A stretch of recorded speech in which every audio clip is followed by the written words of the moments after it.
सभी विद्यार्थियों का नमस्कार, स्वागत है आप सबका आपके अपने परिवार श्री विद्यार्थ में। आज की जो परिचर्चा हम करेंगे वो सस्य विज्ञान के जो है प्रैक्टिस सेट पे करेंगे। मैं जो है कुछ क्वेश्चंस हैं उनके माध्यम से, जैसे 4-5 क्वेश्चन के माध्यम से मैं आपका जो 20 से 25 क्वेश्चन तैयार करा दूंगा। और ये जो है जो क्वेश्चन मैंने बना रखे हैं वो गेहूँ, धान, ज्वार, बाजरा, मक्का इन्हीं से संबंधित हैं। और केवल इसमें कीट विज्ञान और कीटों से संबंधित और रोगों से संबंधित नहीं मैंने तैयार करा है। बाकी सारा का सारा आज इस वीडियो में जो है मैं ख़त्म कर दूंगा। पहली वीडियो मैंने कुछ पढ़ाया है इससे पहले वाली वीडियो में, और आज की वीडियो में जो है रोग विज्ञान और जो है कीट विज्ञान को छोड़ करके बाकी मैं जितने भी फसल से संबंधित इन फसलों से हैं सीरियल्स क्रॉप के, ग्रेमिनी फैमिली के, मैं आज उसको आपका पूरा का पूरा तैयार कर दूंगा। आप मेरे साथ 20 से 25 मिनट परिचर्चा में जुड़े रहें। देखेंगे आप कि सारा का सारा क्वेश्चन मैंने आपका तैयार करा दिया है। इससे बाहर कोई चीज़ नहीं आएगा, कुछ भी आ ही नहीं सकता। ये धान, गेहूं, ज्वार, बाजरा, मक्का इससे संबंधित जो है जो भी प्रश्न बनेंगे इससे बाहर नहीं आएगा, ठीक है। तो सस्य विज्ञान के प्रैक्टिस सेट, तो क्वेश्चन है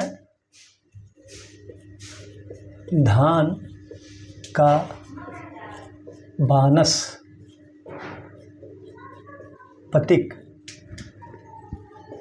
नाम क्या है, ठीक है।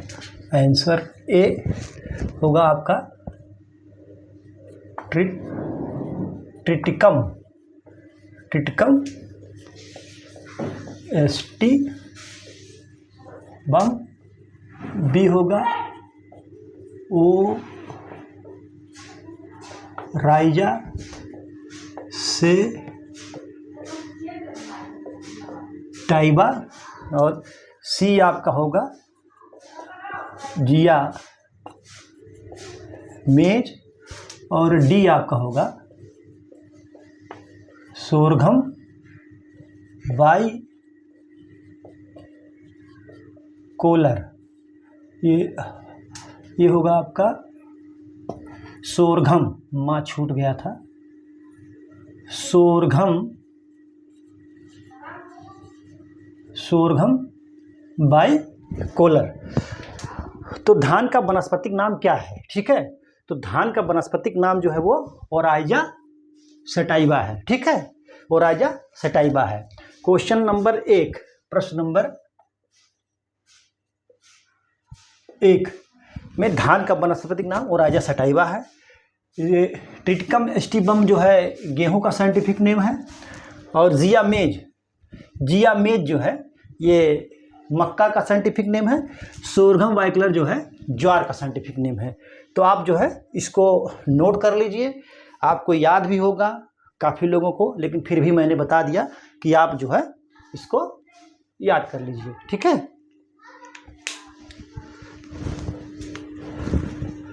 नोट कर लीजिए।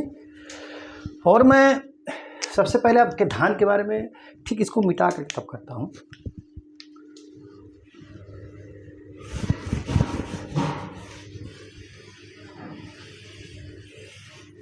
ये आपने साइंटिफिक नेम तो पढ़ लिया, लिख लिया, लेकिन इनके कुछ और महत्वपूर्ण बिंदु पे मैं आपको लिखाऊंगा। जैसे धान का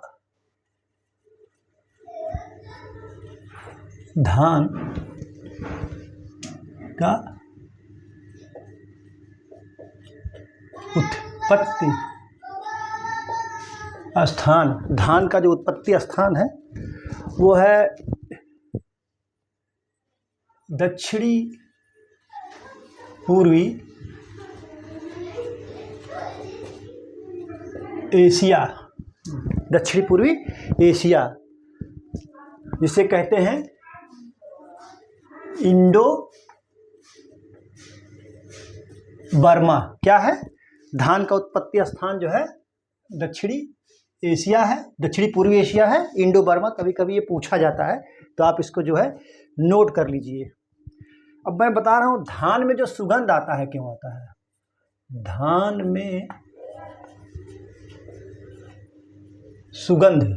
में जो सुगंध आता है वो आता है die acetyl.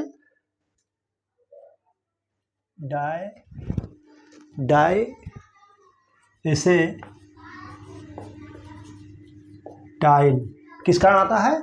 Die acetyl 1 डाइएसेटाइल 1 प्रोपे line के कारण धान में जो सुगंध आता है वह डाइएसेटाइल प्रोपे लाइन के कारण आता है। किसके कारण आता है? प्रोपे लाइन के कारण आता है। ठीक, डाइएसेटाइल 1 प्रोपे लाइन के कारण आता है। ठीक है, धान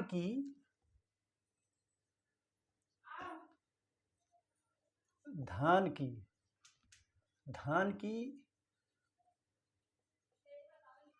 राजेश्वरी तथा हेमा प्रजाति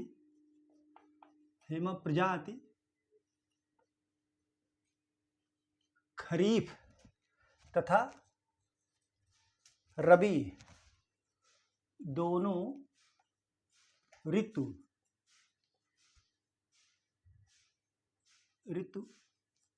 में उगाई जाती है। ठीक है, धान की राजश्री तथा हेमा हमने लिखा नहीं यहाँ पर, हेमा राजश्री तथा हेमा प्रजात खरीफ तथा रबी, यहाँ लिख लीजिए, रबी लिखना भूल गया, रबी खरीफ तथा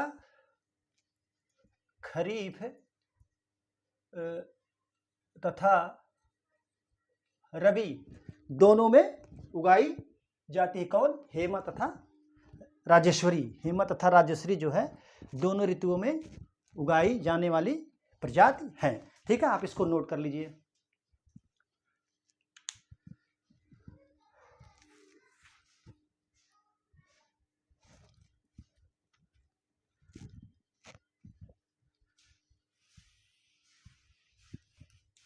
गेहूं का साइंटिफिक नेम आपने लिख ही लिया होगा, ट्रिटिकम एस्टिवम। तो गेहूं, जो भारत में गेहूं उगाया जाता है, जो भारत में गेहूं उगाया जाता है, भारत में गेहूं जो उगाया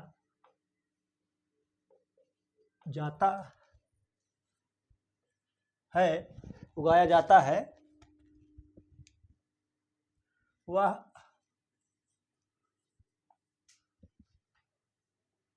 मैक्सिकन की जो है सेमी ड्वार्फ है। क्या है? सेमी ड्वार्फ है। गेहूं की बौनी किस्म में, गेहूं की बौनी किस्म में दाना तथा चारे का, किसका? दाना तथा चारे का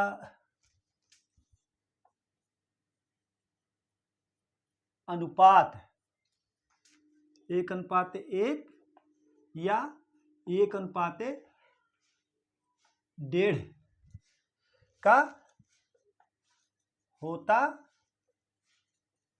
है। गेहूं की बौनी किस्म में दाना तथा चारे का जो अनुपात हो 1:2 होता है, 1:1 या 1:1.5 होता है। गेहूं का हार्वेस्ट इंडेक्स, गेहूं का हार्वेस्ट इंडेक्स 40% से 50%, 40% से 50% तक होता है। जो भारत में गेहूं उगाया जाता है वो मैक्सिकन की सेमी ड्वार्फ जीन है, उसमें वह सेमी ड्वार्फ है वैरायटी होती है। गेहूं की बौनी किस्म में जो सेमी ड्वार्फ वैरायटी है उसमें जो है दाना तथा चारे का जो अनुपात है, चारा और दाने, मैं आपको बता दे रहा हूँ। क्वेश्चन इसमें 2 टाइप के बन सकते हैं। एक तो पूछ लेगा जो भारत में, वैसे पूछ लेगा गेहूं में दाना और चारे का क्या अनुपात होता है, तो आप लगाएंगे 1:1 या 1:1.5। लेकिन अगर पूछ लेता है कि गेहूं के चारे और दाने में क्या अनुपात होता है, तो आप उसका जस्ट उल्टा कर देंगे। अगर दिए रहेगा 1:5 तो आप उसको लगाएंगे। अगर 1:1 नहीं दिया गया है तब जैसे दे देगा 1:2, 1:3, 1:4, तो आप लगाएंगे 1:5:1, इसको आप लगाएंगे। आप इसको नोट कर लीजिए। और इसका हार्वेस्ट इंडेक्स जो होता है 40 से 50 या 45, मतलब 45 से लेकर के 50 तक होता है, तो हमने 50 लगा दिया है। तो आप कर लीजिएगा, हार्वेस्ट इंडेक्स जो होता है इसका 40 से 50 होता है। ठीक है, नोट कर लीजिए आप लोग।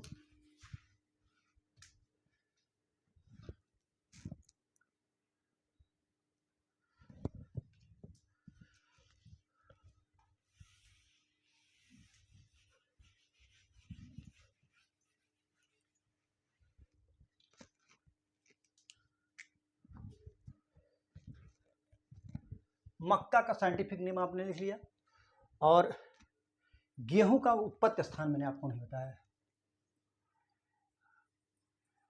गेहूं का उत्पत्ति स्थान दक्षिण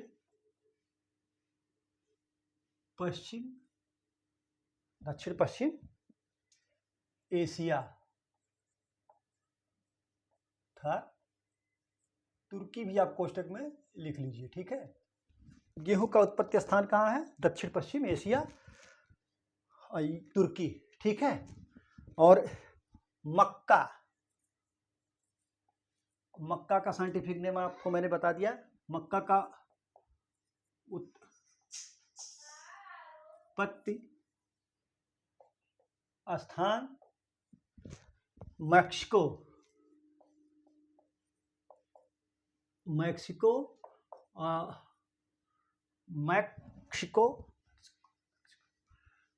कोस्ट, मैक्सिको सेंट्रल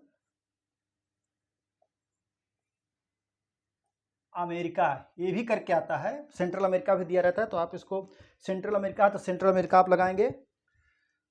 और मक्का जो है, मक्का नॉन क्या है? नॉन टिलर पौधा। इसमें टिलरिंग जो है मक्का में नहीं होती है। ठीक है, मक्का में टिलरिंग नहीं होती है। गेहूं का उत्पत्ति स्थान दक्षिण पश्चिमी एशिया या एशिया, खास करके तुर्की है। तुर्की भी रहेगा तो आप लगा देंगे अगर दक्षिण पश्चिमी एशिया नहीं है। मक्का का उत्पत्ति स्थान मैक्सिको है। अगर सेंट्रल अमेरिका है तो भी उसको लगा, मैक्सिको नहीं है तो सेंट्रल अमेरिका, वो भी कभी कोई पूछ लेता है। मक्का नॉन टिलर पौधा है, इसमें जो है टिलरिंग नहीं होती है। ठीक है, आप इसको नोट कर लीजिए।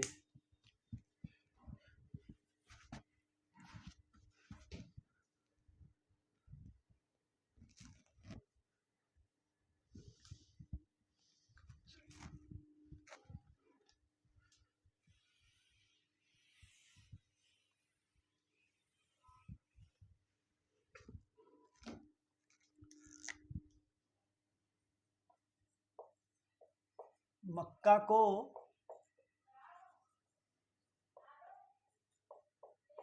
अनाजों की रानी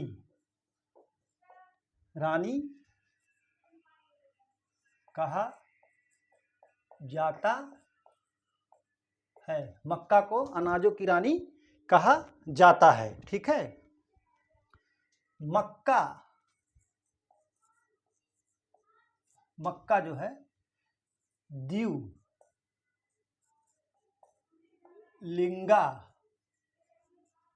सरई, अर्थात द्विलिंगा सरई अर्थात मोनोसियस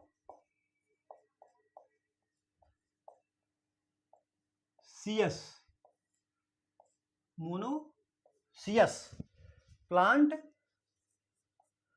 माने पौधा, प्लांट है, अर्थात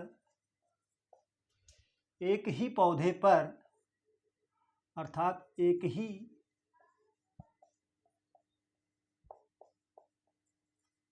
पौधे पर नर तथा मादा फूल अलग अलग जगह पर लगते हैं। जैसे ऊपर होता है टेसल, नीचे होता है सिल्किंग। टेसल इसका सबसे पहले निकलता है, आप इसको जान लीजिए कि मक्के के पौधे में टेसल जो है सबसे पहले टेसल निकलता है, उसके बाद सिल्क निकलता है। ठीक है, मक्के को अनाजों की रानी कहा जाता है। इसको अद्भुत भी कहा जा अद्भुत अनाज भी कहा जाता है, अद्भुत पौधा भी अनाज भी कहा जाता है, क्योंकि इसमें जो उत्पादन क्षमता, उत्पादकता इसमें है अन्य सीरियल फसलों से अधिक है, इसलिए इसको अद्भुत क्रॉप भी कहते हैं। ठीक है, मक्का द्विलिंगाश्रयिणी मोनोसियस प्लांट है, पौधा है, अर्थात एक ही पौधे पर नर तथा मादा अलग अलग जगह पर लगते हैं, खिलते हैं, जो भी कह लीजिए। ठीक है, आप इसको नोट कर लीजिए।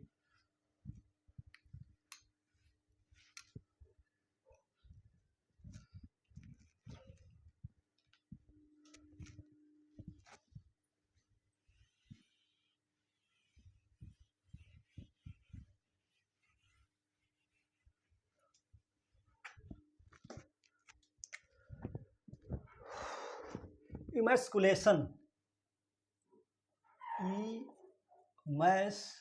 इसको अच्छी तरीके से आप याद कर लीजिएगा। इमैस्कुलेशन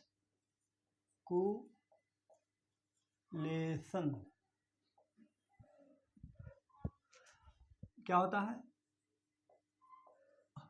मक्के की फसल को बीज उगाने के लिए मक्के की फसल से संकर बीज की फसल को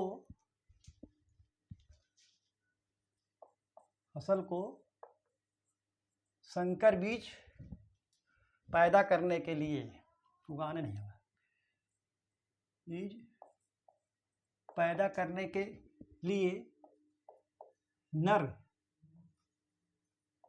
फूल को, सिंपल भाषा में बता रहा हूँ, आप समझ जाएंगे, आपको याद हो जाएगा, परीक्षा में आज आपके कर लेंगे। अगर पूछा जाएगा इमैस्कुलेशन क्या है, के लिए नर फूल को हटाने की क्रिया को इमैस्कुलेशन इमैस्कुलेशन कहते हैं। इमैस्कुलेशन समझ गए ना, कि हाइब्रिड बीज पैदा करने के लिए जो है पौधे से जो है जो फूल होता है उसमें से नर भाग को, नर फूल को हटाने की क्रिया को क्या कहते हैं? क्या कहते हैं? इमैस्कुलेशन कहते हैं। ठीक है, आप इसको नोट कर लीजिए।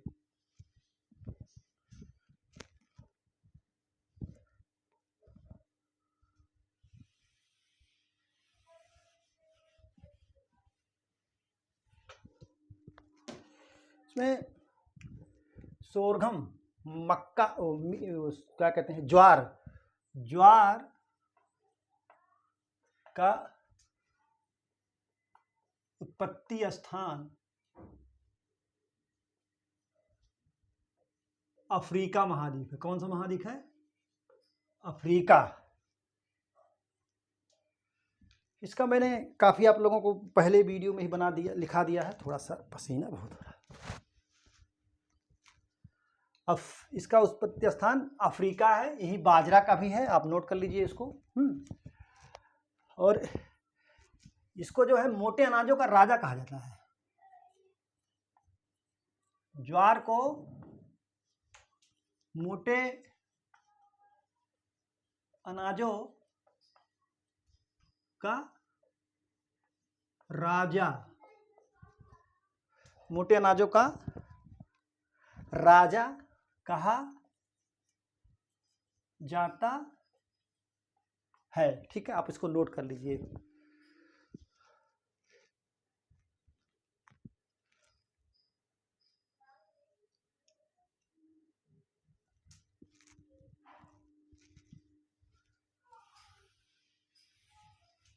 सोरघम सिकनेस क्या होता है?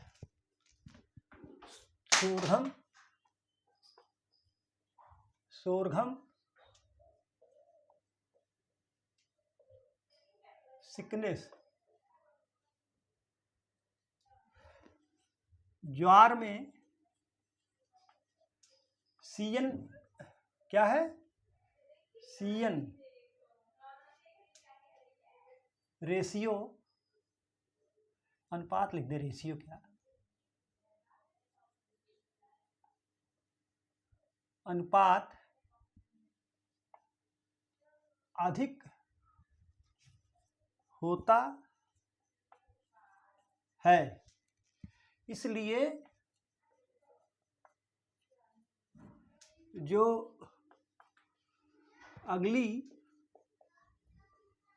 फसल की बुआई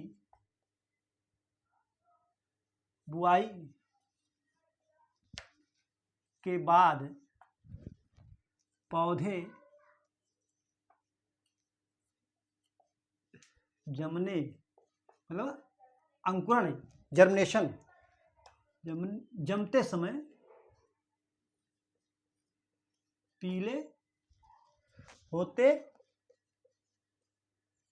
हैं, जिससे अगली फसल को नाइट्रोजन, नीचे जगह संभवतः नहीं रह गई है, इसलिए हम आप इतना नोट कर लीजिए, फिर हम आगे आपको लिखाते हैं। ठीक है,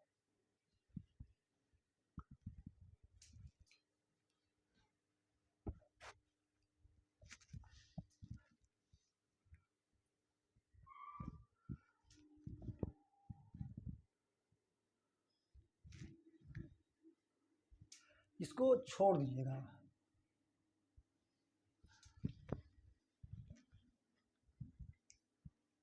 अगली फसल यहाँ कर दीजिए। अगली फसल की, सेंटेंस बैठ नहीं रहा था।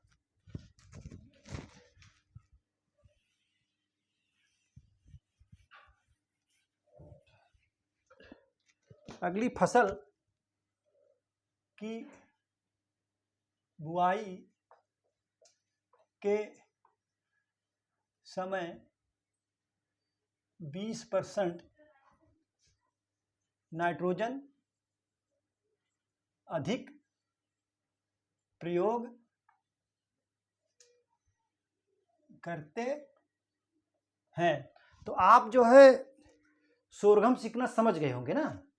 पूछ लेता है कि सोरघम की फसल लेने के बाद जो है अगली फसल बुआई के समय कितने % नाइट्रोजन अधिक लेते हैं। पूछ लेता है कि किस फसल में जो है सीएन रेशियो ज़्यादा होता है। और ये सोरघम जो एग्जॉटिक फसल भी मानी जाती है, क्योंकि यह ज़्यादा जो है पोषक तत्वों को ग्रहण करती है, यूज करती है, तो इसलिए इसको एग्जॉटिक फसल भी कह देते हैं। ठीक है, ये क्वेश्चन बन सकता है, तो आप इसको नोट कर लीजिए। गर्मी आज बहुत है और मैं जो है आपको थोड़ा सा और पढ़ा करके छोड़ दूंगा। बाजरा की फसल में हाइब्रिड बीज उत्पादन के समय नरबंध्यता क्या है? नरबंध्यता पंकत के लिए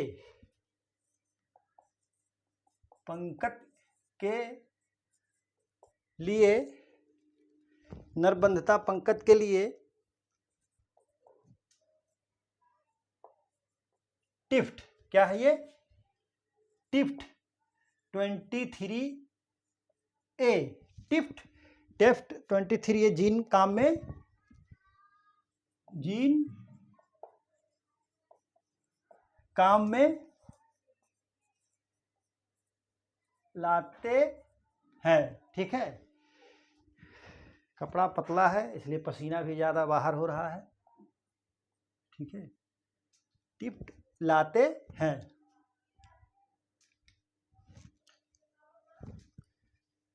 इसको नोट कर लीजिए आप लोग। और एक लाइन और लिखा के बंद कर दे रहा हूँ, बहुत पसीना हो रहा है। सभी अनाजों और